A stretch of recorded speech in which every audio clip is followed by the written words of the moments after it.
Yang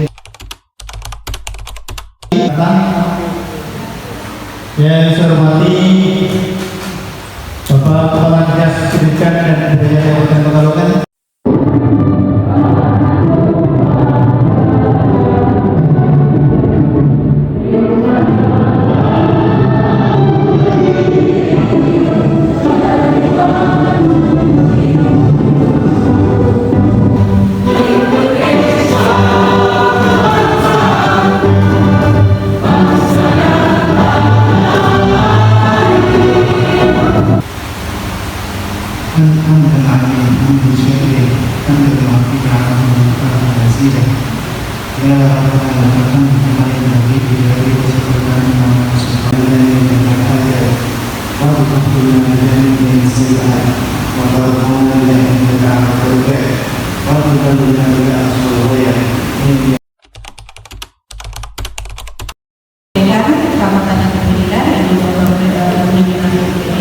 Kami mendapatkan informasi bahwa di Kabupaten Pekalongan ini program SPPI Sekolah Pendidikan Pendidikan Inklusif ini juga sudah berjalan.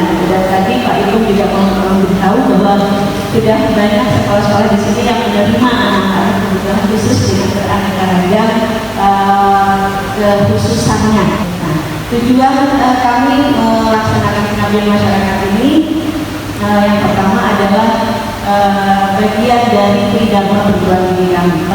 Banyak guru yang belum begitu memahami, gitu ya. Tapi insya Allah di ruangan ini nanti setelah kegiatan ini kita harapkan ada semacam informasi, saling bertukar informasi apa yang sudah dilaksanakan di lapangan dan apa yang kira-kira dibutuhkan. Nah, insya Allah akan dirangkum dengan beragam informasi nantinya. Bismillahirrahmanirrahim. Assalamualaikum warahmatullahi wabarakatuh. Bu Murni, kita Fakultas Ilmu Pendidikan, rekan-rekan dari kepala SD, SMP, SMA, perwakilan. Alhamdulillah kita benar-benar bersyukur kehadiran Allah SWT pada kesempatan pagi hari ini Universitas Jakarta melakukan kegiatan pengabdian masyarakat. Kami dari daerah mesti kekurangan yang namanya guru berbasis khusus yang tentunya sangat diharapkan ini nanti bisa mengelola dengan baik anak-anak yang mempunyai kekhususan inklusi. Dan sampai sekarang SMP 2 Kosesi sering menjadi rujukan anak-anak inklusi yang ada di Kabupaten Pekalongan. Nah, tetapi yang keluhannya mereka guru-guru itu kami itu adalah Pak ini gimana, Pak pengelolanya gimana? Itu saja yang perlu kami sampaikan. Terima kasih sekali lagi kepada Universitas Jakarta yang telah berkenan menjadikan Kabupaten Pekalongan sebagai salah satu tempat pengabdian masyarakat yang tentunya ilmunya sangat ramah.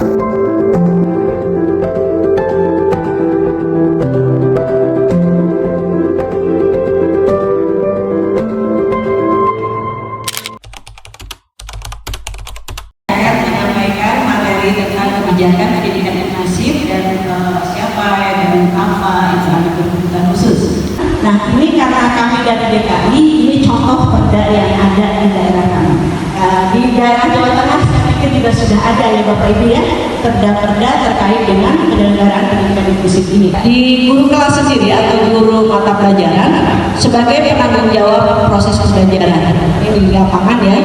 Kemudian yang kedua, melakukan identifikasi dan assessment. Jadi perlu pemahaman tentang bagaimana cara mengidentifikasi dan mengakses anak-anak ini. Prinsip pendidikan inklusi yang pertama hadir. Ya, prinsip ini hadir. Jadi anak-anak itu betul-betul hadir di tengah kita. Kemudian yang kedua, mereka betul-betul diterima. Bukan diterima secara prestasi saja, tetapi secara hati, secara pikir kita menerima kehadiran mereka di ruang-ruang kelas kita, di lingkungan kita. Yang ketiga, libatkan mereka berpartisipasi. Nah, misalnya, oh iya, dia ditunjuk juga, karena dia dianggap nggak ngerti, dilewatin teman-temannya aja gitu. Betul perlu dulu, ya mau ditemenin. Aku males anak ini loh bikin repot dan jadi nggak mau dan ditemenin. Itu bentuk bullying juga. Nah, ini tugas kita untuk ayo anak-anak, yuk main bareng ya sama teman kita. Nggak boleh ada yang menjauhi teman. Coba bayangin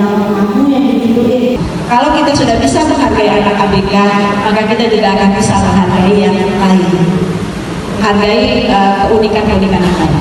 Nah, fakta ABK masih ada yang belum terlayani karena belajar di sekolah masih belum menyenangkan. Kemudian yang kedua, masih terjadi diskriminasi di sekolah.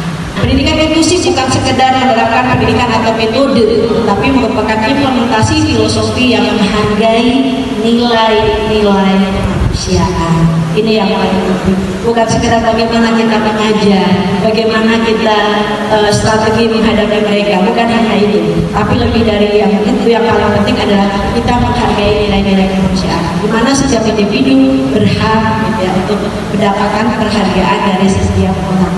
Oke ya Bapak Ibu, alhamdulillah, tenangan siapa ya?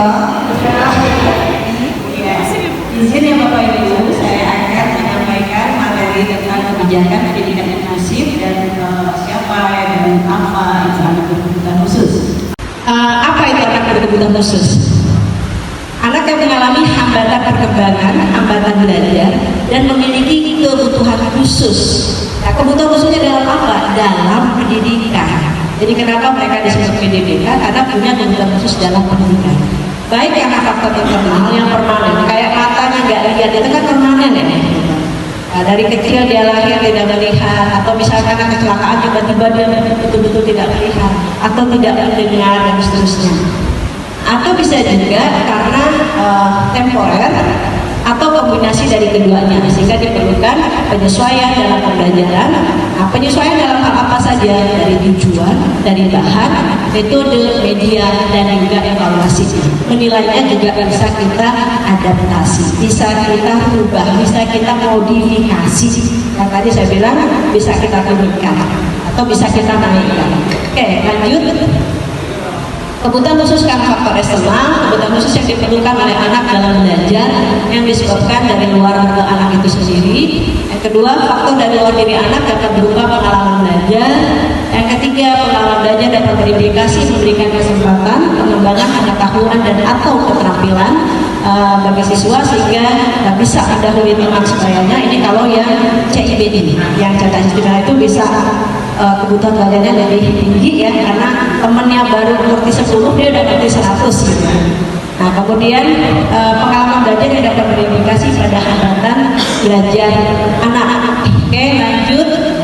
Kebutuhan khusus yang lanjut permanen, kebutuhan khusus yang diperlukan oleh anak dalam belajar yang disebabkan dari diri anak itu sendiri. Itu tadi, dia nggak bisa dengan melihat belajarnya, maka harus kita bantu.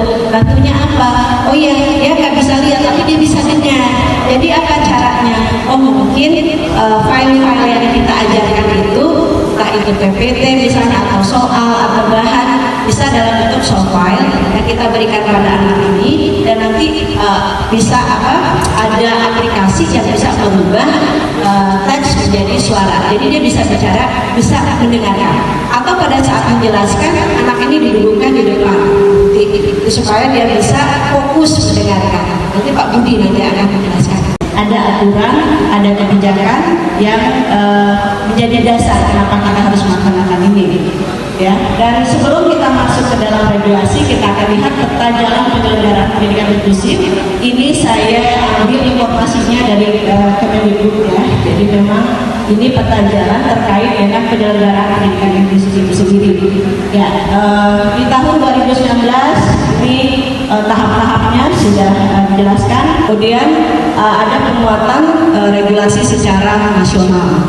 Nah kemudian berikutnya di roadmap yang berikutnya di tahap 2 di tahun 2020, yang pertama ada perluasan penyelenggaraan pendidikan inklusif secara masif nasional dilaksanakan. Kemudian ada pemetaan indikator kendala perluasan akses, kemudian ada penguatan regulasi tingkat provinsi dan kabupaten kota. Jadi yang tadinya nasional sudah mulai diturunkan di kabupaten dan tingkat provinsi. Kemudian di tahun 2021 ada perluasan akses penyelenggaraan pendidikan inklusif, penguatan strategi penyelenggaraan pendidikan inklusif, dan penguatan regulasi di tingkat kabupaten. Nah ini karena kami dari DKI, ini contoh perda yang ada di daerah kami. Di daerah Jawa Tengah saya pikir juga sudah ada ya Bapak Ibu ya, perda-perda terkait dengan penyelenggaraan pendidikan inklusif ini. Intinya seluruh sekolah negeri negeri itu wajib fardu ain, kudu gitu ya, tidak bisa menolak gitu untuk kehadiran anak-anak ini berada di sekolah-sekolah kita. Apapun juga setara kok berhak untuk mendapatkan layanan terbaik dari guru-guru terbaiknya. Jadi bukan hanya yang satu daerah, bukan hanya yang pintar-pintar aja. Gampang kalau kita perhatiin yang pintar, Bapak Ibu ya. Kita senang, itu naluriah, alamiah. Kalau kita senang dengan murid-murid yang pintar-pintar, yang nurut-nurut, yang manut-manut. Tapi ada murid yang muter-muter, gak karuan gitu ya. Wah, lalu juga ya. Padahal anak-anak berkebutuhan khusus ini kan ada yang high, yang tinggi kemampuannya, ada juga yang low, gitu ya, yang kurang. Yang tadi dia sudah hambatan intelektual, dan mereka IQ-nya mungkin cuma sekedar 5. Anak ini mungkin cukup sampai 3 aja. Dia sudah mengenal angka 1 sampai 3 itu sudah pencapaian. Yang ini, yang lain karena menyelesaikan kurikulum nasional targetnya 10, oke. Mungkin nggak itu dilakukan? Mungkin. Ya, itu boleh menurunkan tujuan, kemudian memodifikasi prosesnya, pembelajarannya seperti apa, media yang kita gunakan apa, metode, strategi dan sebagainya bisa kita sesuaikan. Nah, kemudian yang berikutnya, perbedaan dan keberagaman kurang diperhatikan. Nah, ini yang ingin kita hadirkan, apalagi sekarang katanya sekalian makin menguat di kita gitu ya. Belum lagi kalau di medsos itu ya, bully itu luar biasa gitu ya, omongan kasar gitu, dan itu anak-anak muda, Gen Z gitu ya, yang melakukan itu. Kan kita tidak bisa mengatakan bahwa itu terlepas dari dunia pendidikan. Mereka adalah produk dari dunia pendidikan. Nah, tugas kita di sekolah untuk menghadirkan generasi ke depan yang bisa saling menghargai meskipun ada yang kurang-kurang tadi gitu. Pendidikan inklusif adalah sistem pendidikan yang mengakomodasi semua peserta didik, ya, menghargai keragaman dan tanpa diskriminasi, memastikan bahwa pembelajaran dan kurikulum, gedung sekolah, ruang kelas, area bermain, gitu ya, transportasi, toilet sesuai untuk semua anak di semua tingkatan. Jadi sekolah yang menyesuaikan dengan kebutuhan anak, karena anak ini memiliki kebutuhan yang khusus. Ini bagian dari layanan juga. Nah, itu bisa terjadi ketika ini kita berubah mindset, pola pikir kita berubah.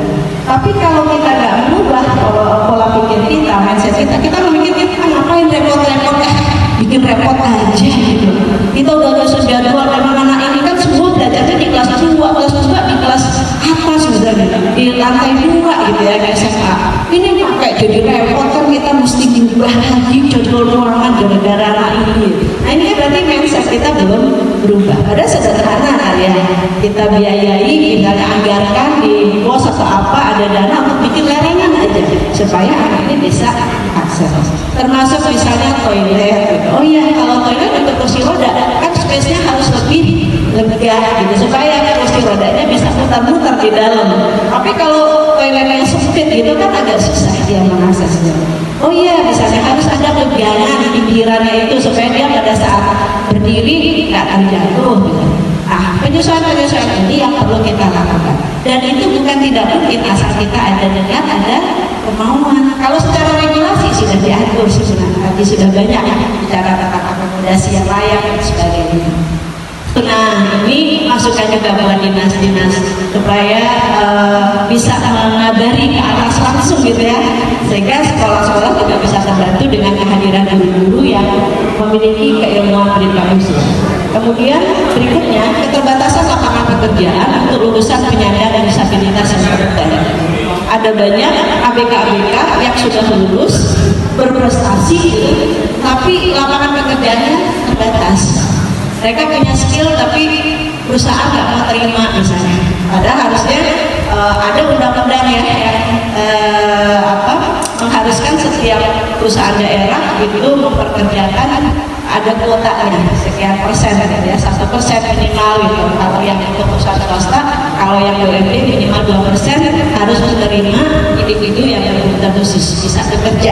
Nah, pengertian pendidikan khusus itu merupakan pendidikan bagi peserta didik yang memiliki tingkat kesulitan dalam mengikuti proses pembelajaran karena kelainan fisik, emosional, mental, sosial, dan atau memiliki potensi kecerdasan dan bakat istimewa. Nah, ini ada di Undang-Undang Sistem Pendidikan kita. Jadi yang dimaksud dengan anak berkebutuhan khusus, peserta didik berkebutuhan khusus atau individu berkebutuhan khusus itu bukan hanya yang menyimpang ke kiri saja. Yang menyimpang ke kiri itu maksudnya kalau kita bikin kurva normal, gitu kan ya, nah kayak gunung dia ya, gunung dia begini nggak? Ya, nah itu kan ada yang menyimpang ke kiri, ada yang arahnya ke kanan.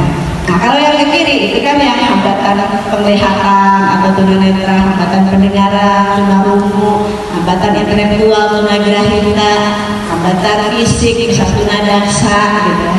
Atau yang gangguan emosi dan tingkah laku yang dianggap anak bandel, anak nggak bisa diatur, ngelawan dan bla bla bla, gitu ya. Kemudian ada anak autis, ada ADHD dan sebagainya. Tapi ada juga dari gunung yang tadi, dari kurva normal itu yang menyimpang ke arah kanan. Siapa menyimpang ke arah kanan? Ini individu atau peserta didik yang berbakat. Guru bekerja dalam tim. Nah, jadi Bapak Ibu ketika ada PDBK di sekolah Bapak Ibu nggak sendirian. Ada guru BK yang mendampingi, kemudian lebih bagus lagi ada guru pendidikan khusus atau pembimbing khusus tadi, ya, pendamping khusus yang memang bisa membantu Bapak Ibu bagaimana menyusun RPP untuk anak ini, menyesuaikan anaknya ya. Jadi RPP-nya untuk semua, tapi untuk dua anak ini ada penyesuaian di bagian mananya. Kemudian ada keterlibatan orang tua dalam proses pendidikan. Nah ini saya pikir sudah sepakatan bersama ya, bahwa sekolah itu nggak bisa jalan sendirian. Keberhasilan pendidikan ditentukan oleh tiga hal, oleh keluarga, oleh sekolah, dan oleh masyarakat. Maka peran orang tua itu menjadi amat sangat penting. Keberhasilan pendidikan inklusif yang pertama, berubahnya cara pandang dari sistem pendidikan yang eksklusif ke sistem pendidikan yang inklusif. Tadi saya katakan, bermula dari pola pikir kita dulu yang berubah. Jadi kalau pola pikir kita berubah, maka cara itu akan menjadi mudah. Yang berikutnya adanya kolaborasi antara guru, orang tua, dan peserta didik.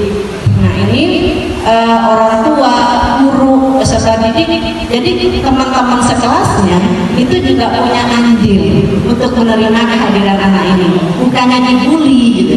Nah, para penanggung kepentingan itu siapa saja sih yang dimaksud stakeholder untuk pendidikan inklusif ini? Ada banyak, termasuk yang di sini saya ambil dari peran BPMP. BPMP ini yang badan ya penjamin untuk pendidikan. Ini punya peran untuk yang pertama melakukan analisa komitmen Pemda dalam regulasi. Kemudian yang kedua melakukan pendampingan dan advokasi ke Pemda terkait pendidikan khusus dan pendidikan inklusif di daerah. Nah ini prinsip secara UNESCO, setiap anak memiliki hak dasar mendapatkan pendidikan dan harus diberi kesempatan untuk mencapai perkembangan yang optimal. Kedua, setiap anak memiliki karakteristik yang unik, minat, kemampuan, dan kebutuhan belajar yang beda-beda. Yang berikutnya, sistem pendidikan harus dirancang dan program pendidikan dilaksanakan dengan memperhatikan keanekaragaman, karakteristik dan kebutuhan. Yang berikutnya, anak-anak berkebutuhan khusus harus memiliki akses ke sekolah reguler dan harus mengakomodasi mereka dalam rangka pembelajaran yang berpusat pada anak. Yang berikutnya, setiap sekolah reguler dengan orientasi inklusif adalah cara yang paling efektif untuk memerangi sikap diskriminasi, menciptakan masyarakat yang ramah, membangun masyarakat yang inklusif, dan mencapai pendidikan yang semua. Kalau kita sudah bisa menghargai anak ABK, maka kita juga akan bisa menghargai yang lain, menghargai keunikan-keunikan yang lain. Nah, fakta ABK masih ada yang belum terlayani karena belajar di sekolah masih belum menyenangkan. Kemudian yang kedua, masih terjadi diskriminasi di sekolah. Oke, lanjut. Saya kebut karena 5 menit lagi waktunya ya. Mangga Mbak Hana. Nah, pendidikan inklusif bukan sekedar menerapkan pendidikan atau metode, tapi merupakan implementasi filosofi yang menghargai nilai-nilai kemanusiaan. Ini yang paling penting. Bukan sekedar bagaimana kita mengajar, bagaimana kita strategi menghadapi mereka, bukan hanya itu. Tapi lebih dari yang itu, yang paling penting adalah kita menghargai nilai-nilai kemanusiaan. di mana setiap individu berhak gitu ya, untuk mendapatkan penghargaan dari setiap orang, termasuk dari teman-teman sebayanya. Dan siapa yang bertugas merancang itu adalah Bapak Ibu guru. Dari UIN Pendidikan Tunarungu, silakan kepada Bapak Ibu, persilakan.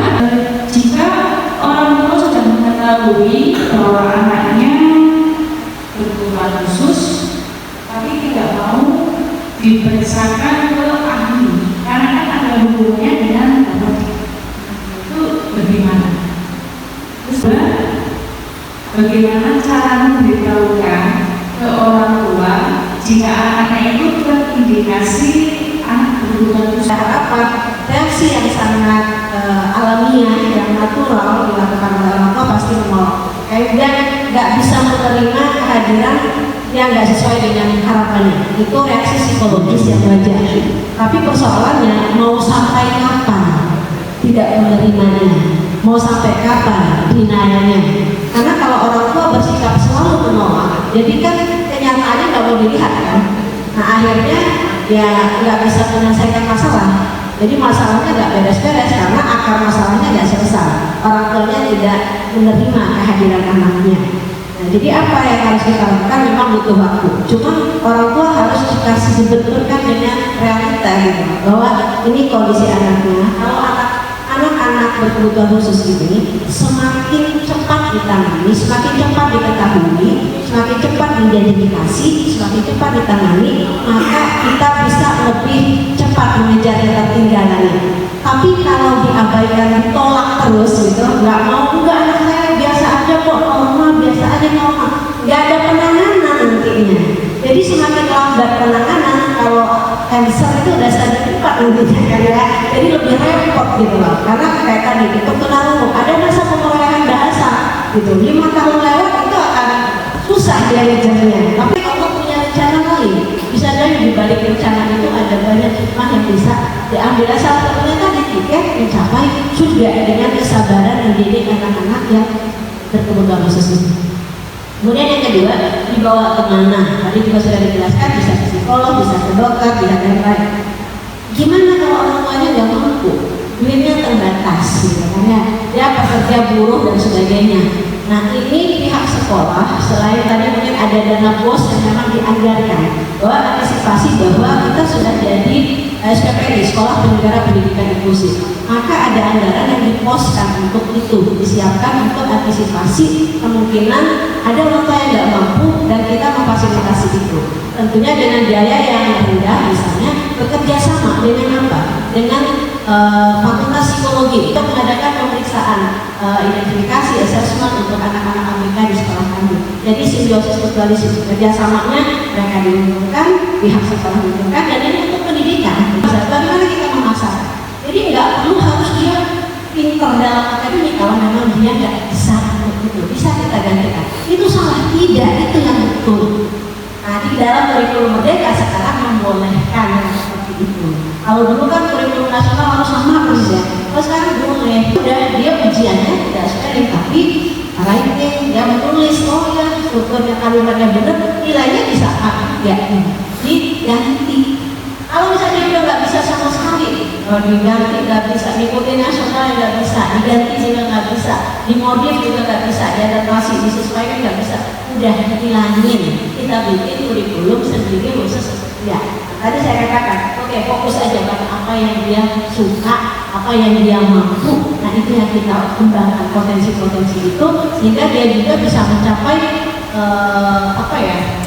hal-hal terbaik yang dia miliki. Potensinya bisa berkembang secara optimal.